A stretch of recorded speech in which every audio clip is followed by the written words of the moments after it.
All right, so let's call to order. Recording in progress. Thank you. Got the green light. Harris County Improvement District No More Board of Directors meeting on March 27th, please. And there are no board members present by Zoom, I understand. Are there any members of the public present by Zoom? Hello, good afternoon, board members and faculty. I'm Margaret Denlack. I'm a senior public affairs with Metro. Thank you. Thanks for being with us. Is there anyone else that would like to introduce themselves, please? And if you have any comments, please state your name before you make any comments, and thanks for joining us by Zoom. And please mute when you're not ready to speak. Receive comments and questions from the public. Are there any? Approve the minutes of the January 24th meeting as previously provided. Do we have a motion? Have a motion. Do I have a second? Second. All those in favor? Aye. Motion carries. Minutes are adopted. Adopt a resolution concerning exemption of residents' homesteads from taxation. Tab 2, page 4, please. And Stephen, if you take us through that. Okay. About this time every year, we have to renew our homestead exemption, and the district has traditionally granted $15,000 blanket exemption to over 65 and disabled homesteads, and then 20% but not less than $5,000 to all homesteads. And the resolution on page 4 does exactly that. Is there any discussion or questions about that? If not, may I request a motion to approve the resolution concerning exemption of residents' homesteads from taxation? Make a motion. All those in favor? Aye. Did we get a second? I needed a second. Oh. All right, sorry. You're our second, please. Thank you. And then you're all still in favor? Yes. Motion carries. Okay, Stephen, would you take us through the next one, which is the resolution providing for additional penalty for tax collection costs, page 5. The second of our yearly tax resolutions. This is to defray the cost of collection. Any taxes that are delinquent as of June 1 incur an additional 20% penalty, and that is used to pay the delinquent tax attorneys that collect the delinquent taxes. And according to Shannon, we're about 99% on our tax collection, so it's just a... Yeah, they don't get a lot of work out of us. That's true. That's good. Any discussion or questions about that? If not, can I have a motion to approve the resolution providing the additional penalty for tax collection costs? So moved. Is there a second? Second. All those in favor? Aye. Okay, motion carries. That takes us to tab 2, page 6. Stephen, calling on you again, please, about this memorandum. The memorandum of disclosure of the investment officer, who is now Michael Moore, and he has to file this memorandum with the board every year. In this case, it states that he has no conflicts, but if he did have a conflict or a business relationship with any of the firms that sell us investments or give us investment advice, he would have to disclose those. So he is disclosing that he has nothing to disclose. Still required to file it every year, though. Any discussion or questions about the memorandum? Do I need a motion on that? I do. Could I request Yes. a motion to accept the memorandum? I know so. Is there a second? Second. All those in favor? Aye. The memorandum is accepted. Thank you. Our next item is to consider authorizing staff to award contracts and negotiate fees for the Uptown Memorial Trail and Bridge project. And Michael Moore, Clark Martinson are going to make a presentation. Please. Yeah, many of y'all have seen this. Clark is, he's coming. Clark's heading this up for us. I am going to, this is the trail project from Uptown Park, hike and bike trail. That's going to go over Buffalo Bayou, and then it goes underneath 610, and then down through the Arboretum, and then here go Clark. Go ahead, your turn. Perfect Well, time. we're trying to get some parts in the warehouse right now, so apologies for being late. As you can see, the park project starts at Uptown, basically at Uptown Park Shops, and goes along West Loop up to Memorial Drive. The colors, the orange on the far left is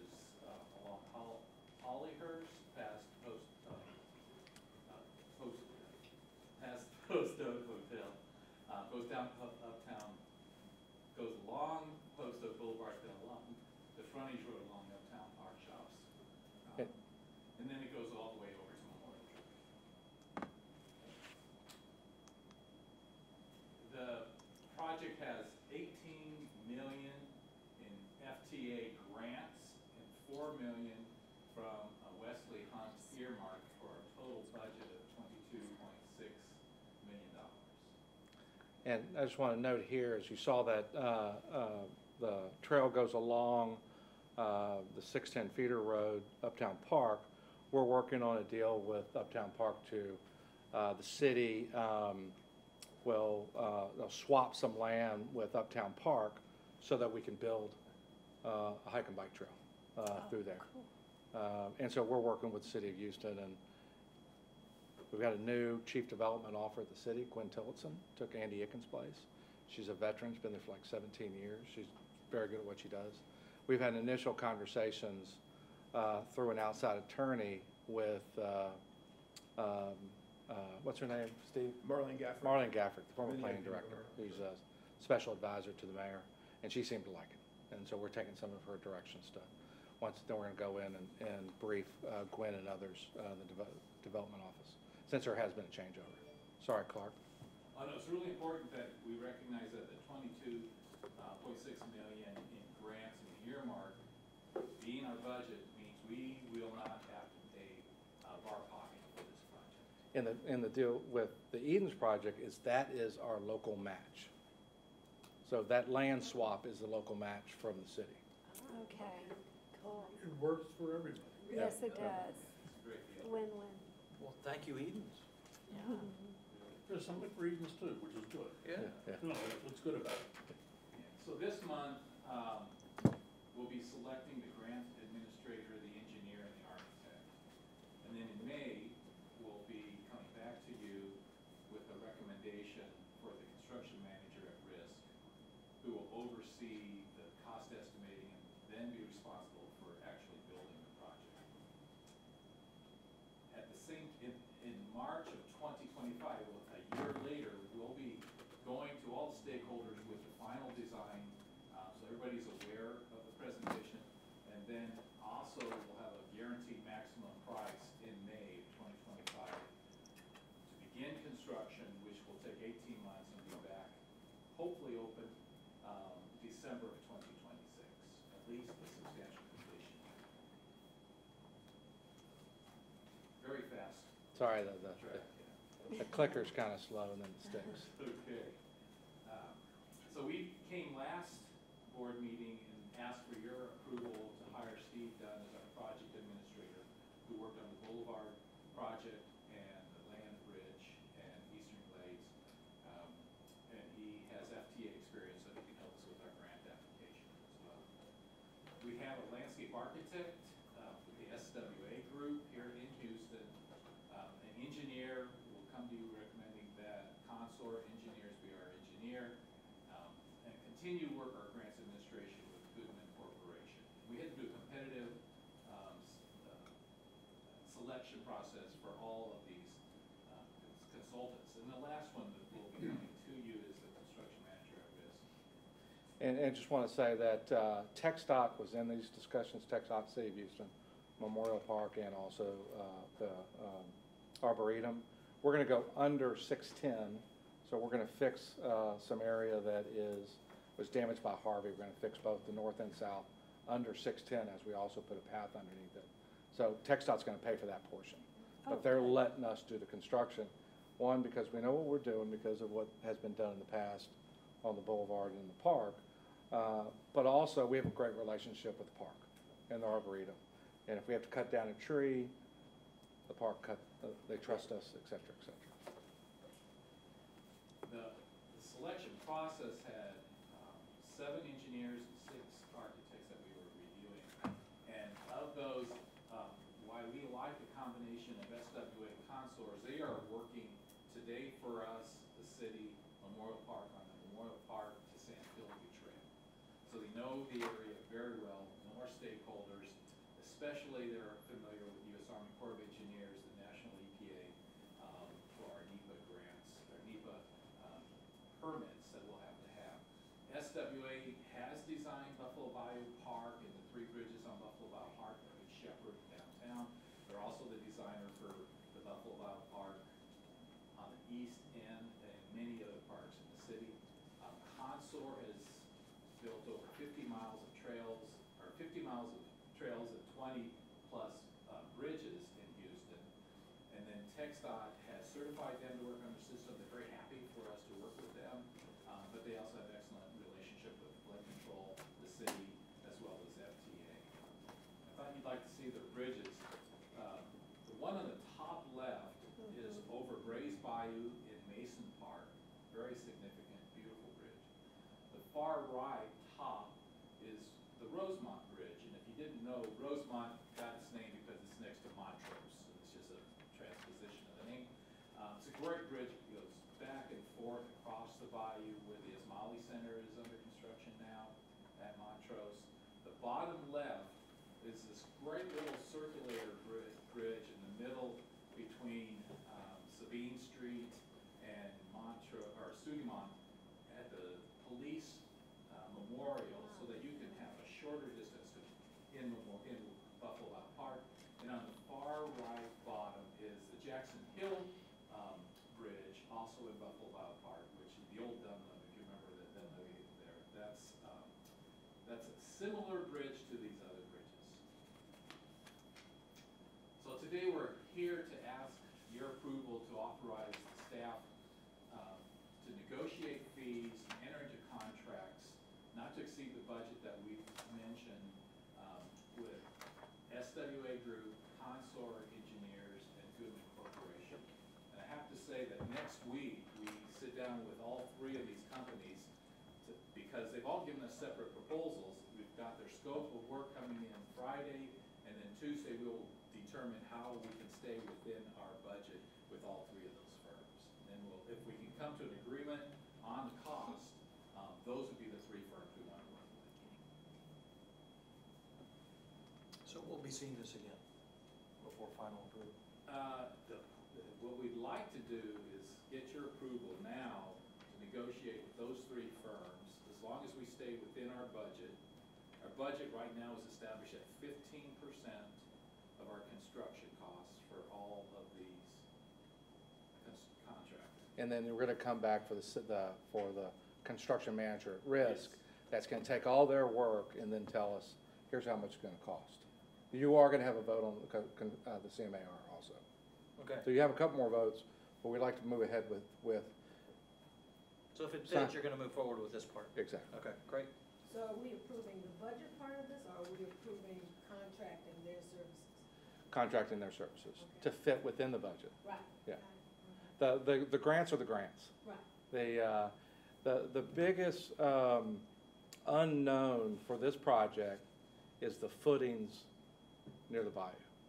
And if there are ones next to Villa Diesta, and if there is electrical, a big pipe underneath there, then that's gonna be a big cost, and then we have to regroup, talk to HCAC, talk to others about where we get more funding.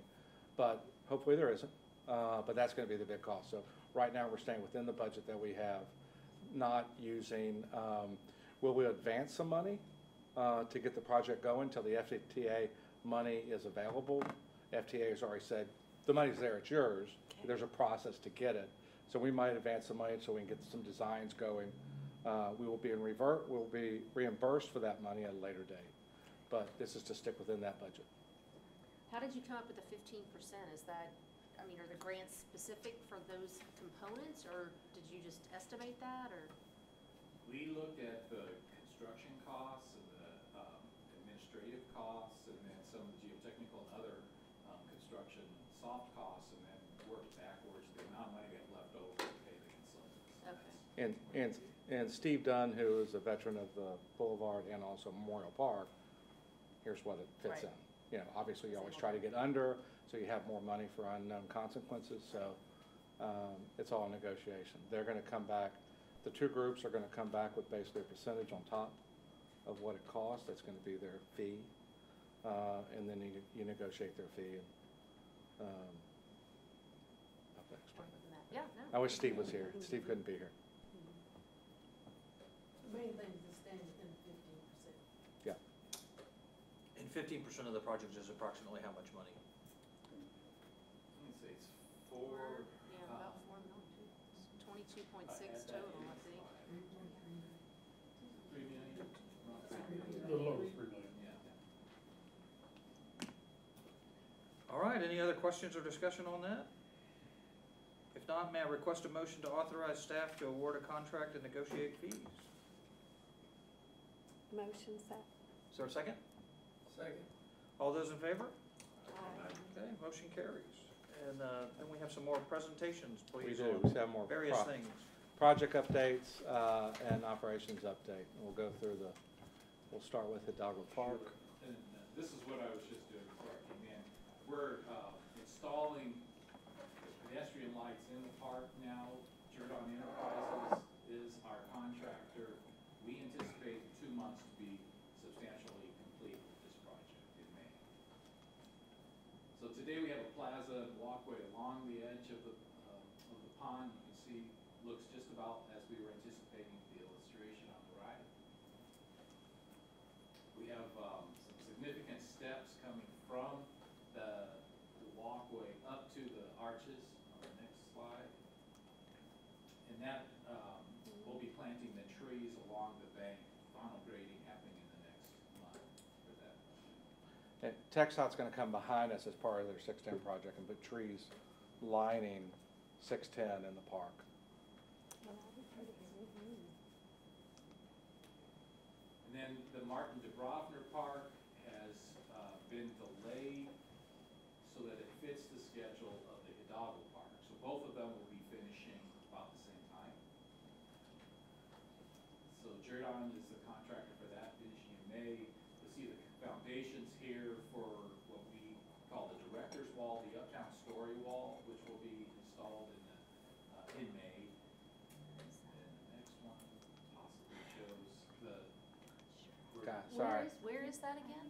This is Close to San San Felipe Felipe? in South Post Oak Lane, across from Nefa's. Oh, okay, okay. Four-leaf. Oh, yeah, I've seen that. On the far left, it's hard to tell, but that's the panel of stainless steel that is our sample that we're going by. And in the middle, we've actually polished the edge of that number 3 grain stainless, and we've gone through so many samples of stainless here, you probably are familiar with that exercise. Top right, we're starting to look at the different lighting that will go in this clock tower, what different Kelvin ratings they have. We want it to be more white and less yellow. And then the bottom right is the actual tower structure that the clock will be built around that structure. It's 18 feet tall. Update on Wilson's Gully, Robert?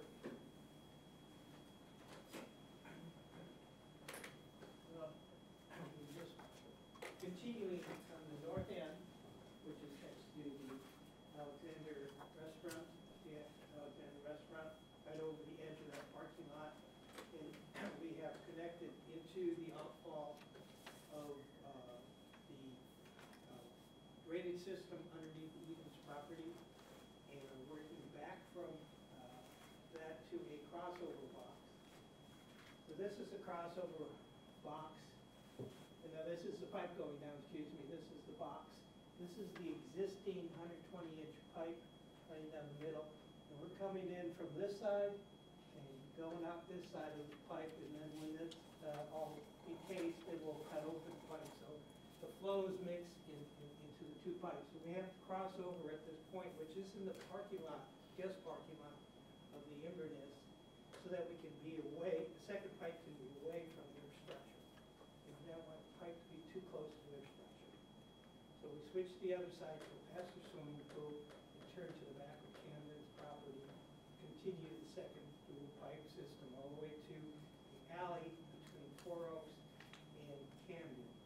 And that completes the missing or the restrained area between the boxes that were at Four Oaks and the boxes that were in the Eden's property. And we doubled the capacity of the conveyance of the pipes in that area. Is there another shot? Yeah, the 2 of them. That's a big project. Look how big those pipes are. We got 700,000 from Commissioner Ramsey on this. Yeah, and the checks in the bank, so. Yeah. Are Yeah, it's there here. pipes for drainage? Drainage. Significant flooding during Harvey up in that area. Yeah. This should solve that. We'll solve that. You survived it, huh? More updates on we have renewed our lease 10-year lease. We got a good deal on it. For various reasons, we don't want to talk about the exact details. Happy to discuss with you after the meeting and tell you how it is. But we've reduced the square footage by around 900 square feet. It's a really good deal. The Parkway Midway are negotiating with other tenants to come in this building. It's a reason why we don't want to talk about it. And there is a chance that we might move floors. We will always have this bullnose, and we will always have a room like this if we do move. We would not move lower than 12th floor, but most likely they'd move us up if they did. They have a tenant that wants 3 floors, that might want 3 floors altogether, and so that's why they'd move us. They'd move all our TVs, all our wirings at their cost. When we do move, and this is, they'll know by the end of the year, we do get some refurbishment fees, and we will update the office, paint, other things, wall coverings, and so we will go through a design project and let you know what exactly we're going to do it before we do it, but it's in the lease agreement. Public safety. Uptown is when you always talk to people, we talk about the public safety issue usually comes up. Uptown is one of the safest places in the city of Houston. We live in a big major city. We have a number of initiatives that we're doing. We just submitted a $3 million earmark request through Councilmember Lizzie Fletcher's office. Remember, we got the $4 million from Congressman Hunt. We're going to Lizzie Fletcher for a $3 million earmark for pedestrian safety. We have initiative. If you drive up, walk up and down Post Oak Boulevard and the side streets, there's more and more people walking, running, walking their dogs after work, et cetera, et cetera. We have long walkways in between trying to get across the street. We also have a lot of, Robert, what do you call when you put down to walk across the striping across, we have to do those almost every year, and they cost a lot of money. So I will say this, that we did have a fatality this morning at Westheimer and Sage. Yeah. We don't know the details yet. It happened at 7:30. Somebody was trying to run across the street, a truck hit them. And so pedestrian safety is a big issue. We're going to try to get this earmark and see if we can have some more visibility. We have ourselves, I know I have up and down every intersection at Post Oak Boulevard, look at the timing of the lights. I think the timing of the lights all good. I think that they did, whoever did timing previous, they did a good job. You do have enough timing to get across. And we try to watch pedestrians as they cross, and they usually think they're comfortable getting across. You do have a lot of pedestrians that do not look. You have to look both ways, like I teach my kids. Yeah. Look both ways before you cross. So we're hoping we get that. Public safety, other public safety initiatives, we've been meeting with HPD, large retail, some of our local biggest retail, like the Galleria and Uptown Park. We've met with the chief of police, his command staff. We met Commander Becker, who controls the Miss-West Division, the DRT teams who deal with homelessness issues, panhandling, et cetera. TJ, who's head of security here, has been setting up, him and Bob have been setting up these meetings. Had a lot of good meetings. The flock camera teams, remember we have 62 flock cameras, if you know what those are, in Uptown. Almost everybody else, Galleria has them, Uptown Park has them. Other ones have flock cameras, and they're valuable. So we've started meetings. We had our first meeting this past week with Gallery, Dillard's, and the command staff here in the office. We're going to do monthly meetings. We invited Uptown Park. I think they're going to join us, and others are too. It is to share information and talk about what they're seeing and what they're doing. We've had good conversations with Dillard's. Dillard's is getting ready to close off their parking lots after hours. They're going to put chain fences. They're going to have security monitor their parking lot. We're also going to ask them to upbeat other things. Galleria is doing a lot in their parking garage. Robert, do you want to mention it? You want me to mention what you told me, or there? No, I mean, just over the last couple of years, we've added a lot of security tools, and we'll continue to do so.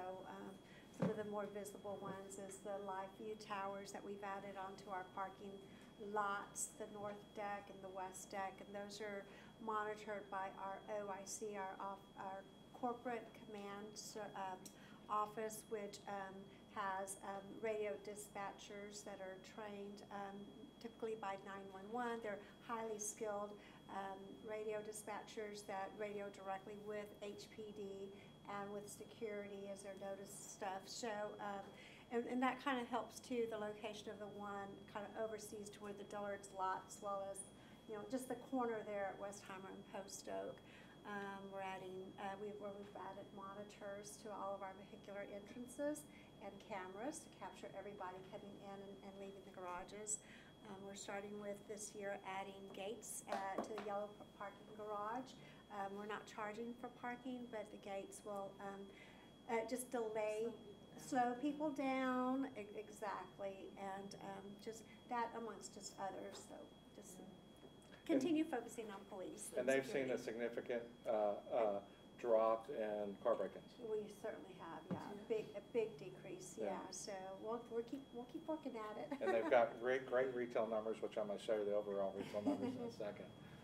We met with the TxDOT maintenance team about mainly we call, well, we've got some homeless issue. It's not as bad as many other places. They call them campers, about dealing with homeless under 6'10". We've got one camper situation up on the 59 on the turn on 59 from 6'10". It's up underneath the freeway. They're going to go out there next week. TJ, is it? TJ with the HPD DRT team. We've had 2 meetings with Council Member Marion Ann Huffman. She's great. She's invested in overtime here on DRT teams. We met with her with the Coalition of the Homeless, and we've also met with the command staff of HPD. She's really doing a great job. She's a great council member to have here in Uptown. TJ has worked with HPD when we had meetings with the command staff about putting citation books in our trucks. Usually you can only have a citation truck in an HPD car. We actually have citation books in our trucks right now, which we can give citations to. You have different panhandlers, you have different homeless. Some panhandlers have apartments, they come from other places because we're a high traffic area, and they get out in the middle of the street. We've been enforcing, every time we see somebody in the street, they'll get a ticket if we catch them. The ones that aren't here all the time, they don't want to get those tickets because they turn into warrants. And so we're trying to be a little more aggressive. On the illegal panhandling, we can't do anything about a panhandler who's not in the street, just law. And so we're trying to be a little more aggressive with panhandlers and homeless. I will say this, when we started doing this, Dillard's has seen a significant drop in the number of homeless that are camping out around their building. So I was at an intersection right over here, and there was some panhandlers out in the street, and one of your guys in one of the trucks came by and just like flipped on a light or something, or made a noise, and the guys like took off, and I was like, oh wow, Okay, all that right. works. we're trying, you know, there are a lot of people in need. The homeless have issues. Oh gosh. And so, you know, we should try to help them go someplace where they can, Get help. get help. So Yeah, we're trying to be a little real more help. aggressive. The Hidalgo exit is dangerous. When you're flying off of it, you see and I was talking about before the meeting started, if you ever exited, there is a sign that says 59 610, and you're looking at the sign, and we have cars after cars hitting. Yes. We have a tree there that's been I don't know, hit. Dwayne's not here, but it's been hit 10 times or something like that, and it's still alive. TxDOT says they'll put it as part of their project. They're going to fix it. To me, one of the big deals is we got Lyondell, Basel moving in, and we'll do everything we can to make their move-in, have a good move-in to the tower, and so that's one of the issues that we have to do about fixing it. TxDOT said they'll do it. We're going to come up with recommendations how we fix it, and they're going to add it part of the project. TxDOT is a great partner to have around here. They've really worked well with us. Economic development, we've got a crane in the sky. Not many cranes around Houston. We've got one in Uptown. I was driving home spring break with my kids and my wife, and I was going down 59, I started screaming, there's a crane, there's a crane. And they're like, what's wrong with my dad? 3360 McHugh, it's 172 luxury apartments. This actually had more built up around there, but it's down there on the south end. Be completed in first quarter of 2025. Last meeting, what I've told you, the Uptown is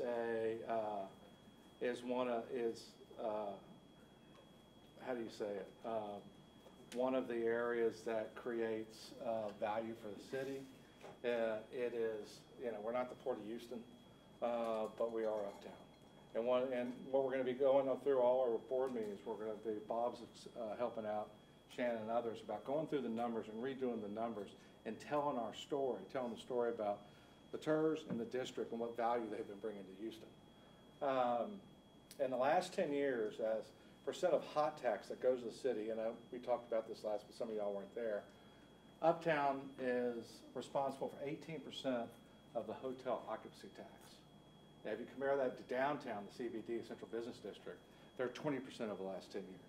They've got 2 major convention center hotels, and a lot of conventions come in, they stay in here.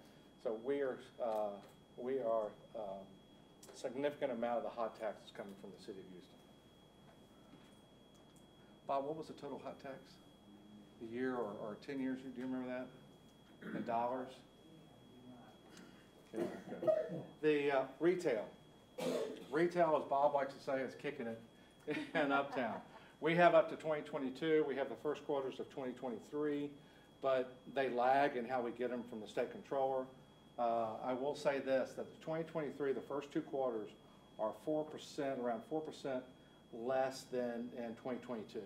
And to us, that's great because you had such a big bounce coming out of the pandemic. So just to be within 4% is great. You can see down at the right, 2022, $5.6 billion in retail sales in the Uptown area. 5.6, that's a huge number. You look at the Central Business, 2.2, Memorial City Center, 1.9, Upper Kirby, 1.2, what we threw in Rice Village, just so you can see it. So significant amount of retail sales coming out of Uptown. It shows what an economic engine we are to the city. Revenue to the city, tax dollars to the city. Now, when we say to the city, that's the city of Houston and also the metro. 49 million in 2022, almost about 50 million in 2022. Compared to downtown, 12 million, Memorial City Center, 21 million. Wow. They look at these numbers, and we're going to be putting together a report close to the end of the year. We're going to talk about affordable housing, what we mean to the city on affordable housing, what we mean to retail, sales tax, hot tax, the valuations, which is going to be a cool project we're working on. I don't know if we'll have it for the next meeting, is that we've grown since the TERS was created, Shannon, correct me if I'm wrong, from valuations of all the property from 1.9 billion to 7.4 billion, 1.9 billion to 7.4 billion. That does not count everything that was built on the other side of 610 and around us. Just one afternoon in 30 minutes, we counted over $2 billion in investment built on the other side of 610, and we had to take some of that credit. If Uptown, the TERS, and the management district hadn't done what they've done over the years, you wouldn't have. It's the reason why the TERS and management district were formed. They didn't want it to turn into Northwest Mall, Gulf Gate, and others. And that's it. We have a couple other things. Shannon, we're going to, and I know this is the district, but we're going to be coming back with the TERS budget in April to look over that we're going to submit to the city the next month. So, and I think there's anything else, Bob or Shannon, that I did not mention? Maybe the only thing was, we talked about $4 billion in capital investment that's occurred in this area in the last 10 years. So it's a huge capital investment that's occurred in the last 10 years, about $4 billion. $4 billion capital investment in the last 10 years in the area. That's a lot. So, Hell of a story. When are we pushing this? we have to get the numbers together, we have to put it together. We will probably do a book toward the end of the year, but we're getting ready to go to City Hall to talk about our TERS budget. We're gonna be coming back to you soon after that and talking about the district budget. And at the same time, we want to talk about the successes. And they got amazing boulevard, got amazing what we've been doing with Memorial Park, amazing what the investors have done with their properties here. It's just a great place to live, work, and play, and shop. I did see the media story on the bus, on the Yeah. train thing. Are we doing anything to offset that, or what's the? I don't think there is anything we can now. I'm not so upset about it. Okay, what they're doing is they're gonna, they're gonna go for from 4 stops an hour with the Silver Line to 3 an hour. So every 15 minutes to every 20 minutes, they're gonna have stops. Right now, the ridership doesn't really, the ridership has been going up. It's gone up 24% over the last year or something, or but it's not anywhere close to what they projected it would be. I grew up around here, same with Kendall and some others, and when I'd ride my bike down uptown, there'd be a bus flying by, and have to get over, and the big whoosh, and we took that bus line from the curb and put in the middle, and we built an incredible boulevard. It was a boulevard project that included bus lines. And so we're going to talk to Metro about how they're connecting people at the 2 transit centers, north and south, and how they can bring people from Sugar Land and drop them off to get a straight shot, or out 290, or out to Katy. But it has to be direct service. Nobody's going to get in it if it's stop, stop, stop. So if you can get a direct service from Katy to the south transit center, you get on and come here. Over time, it will develop. I don't think they'll go less than 3. We're having a meeting coming up with Metro. We're gonna ask them to do a couple other things that don't have to do with the bus line. Their busiest lines right now come through Uptown, Westheimer and Richmond. So it is what it is right now. Hopefully it will grow over time. We got a new mayor and has new ideas, and but I think it doesn't. With the amount of ridership, I think 3 an hour is not bad. I've got calls into them. We're going to be meeting with them about how they can feed it better. Now, if they feed it better, then they can back up those lines. It's still a beautiful service. We take it up to Uptown Park, go to lunch, and even take it to the Galleria. But did that answer all the questions? Yeah. I'm okay. Yeah. It doesn't happen until June. It's pretty good service. Bob's got an app on it, and like if we're going up to Uptown, wherever we're going, he looks at, hey, we got to run downstairs. It's about here. And we jump on. It tells you exactly where And what is the fee? I've never written it. We've got a card, and Yeah. Bob, what is it? It's $1.25 if you're young like you. And you can ride Metro service for 3 hours for $1.25. Yeah. What if you're old? It's half price. If you're old, not you, but me, it's half price. And if you're really old, it's free. How old is really old? I want to go back to these retail numbers. That 5.6 billion, a big chunk of that is Galleria. It is a big chunk of it. Now, Irma won't tell us the exact number, but it's a big number. So they're going to be doing some other things on the outside and other things that we're pretty excited about. Yeah. Dillard's just replaced their greenery around there, the front of their, which is surprising. Yeah, they did today. Good. So, any questions? Any other topics y'all want to talk about? All right, well, thank you all very much. With that, we're adjourning Harris County Improvement District Number 1. Thank See you